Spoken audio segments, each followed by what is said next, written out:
Yes, so I'd like to cover the MET alterations as a whole.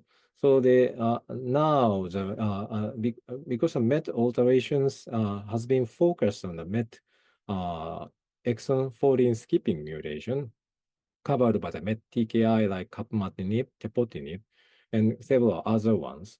So, however, now we have the several other targeted agents in this field. So, but before getting into this MET talk, I'd like to share the very important information about the MET acronyms. So recently in the JTO publication, we have the great editorial covering the misleading interpretation of the MET gene acronym. So in this editorial, Leliga et al. Has been provided the very important insights that MET is not coming from the mesenchymal epidermal epithelial transition as a gene name. So this is very important. Even the chat GPT has been provided a mistakenly a misleading answer. So that please be careful.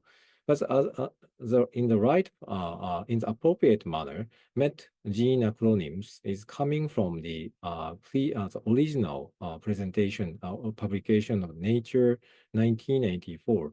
That this MET is coming from the cancer-inducing chemical M and G. So this methyl something is the original name.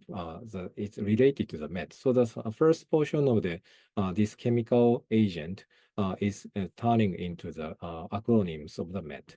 So first of all, I'd like to provide important information.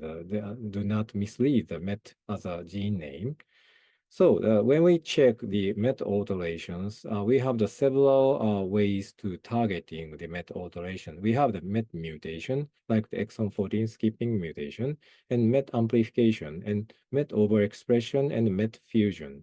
So in the previous years, very older days, we have the MET overexpression clinical trial using the onaltumab as a MET map as in combination with erlotinib. However, the trial showed MET lung trial showed a huge failure. So based on such kind of a failure, we have a little bit long vacant time for the MET targeting antibody agent. So, however, after the several, almost 10 years or something absent period, we have now get into the MET overexpression era again. So because when we compare the MET mutation, MET amplification, and MET overexpression and MET fusion, MET overexpression is the most frequent types of the alteration in MET field. So why we have the re-emerging focus on the MET overexpression? That is a keyword is a antibody drug conjugate. So we have the several good antibody good drug conjugate targeting the MET overexpression. So including them is several ones that one is one important one, the ABBV400. So the ABBV400 is provided by AbbVie, and also we have the ABBV399, 399, only one number change. However, these two MET targeting agent is a huge educational one because these two ADC has shared the same antibody, Telisotuzumab. However, the payload is different. Vedotin for the ABBV399, Telisov, and the adizutecan topo 1 inhibitor for the Telisotuzumab 400, so Temab-A. So based on this, a little bit different situation by the payload, these two agents is having the contrasting and very interesting efficacy and safety profile difference. Especially the efficacy signal is quite different. So that when it comes to the Telisov, we need MET overexpression as a key for selecting the best patient to be treated.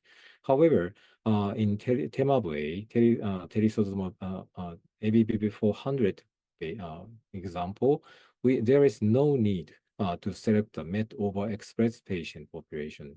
although the efficacy signal is stronger in the higher MET overexpression patient population, however, when we use that topo1 as a payload, Temab-A showed a similar efficacy signal like the MET-selected Teliso-V experiences. So that is a great example of how we can develop the better ADC even using the same antibody. So based on such kind of great examples, we have the several MET targeting ADCs right now. So that makes us very enthusiastic to check the MET overexpression in addition to the MET amplification mutations. So that is a background information why we are now re-entering the MET error, especially based on the MET overexpression. Thank you.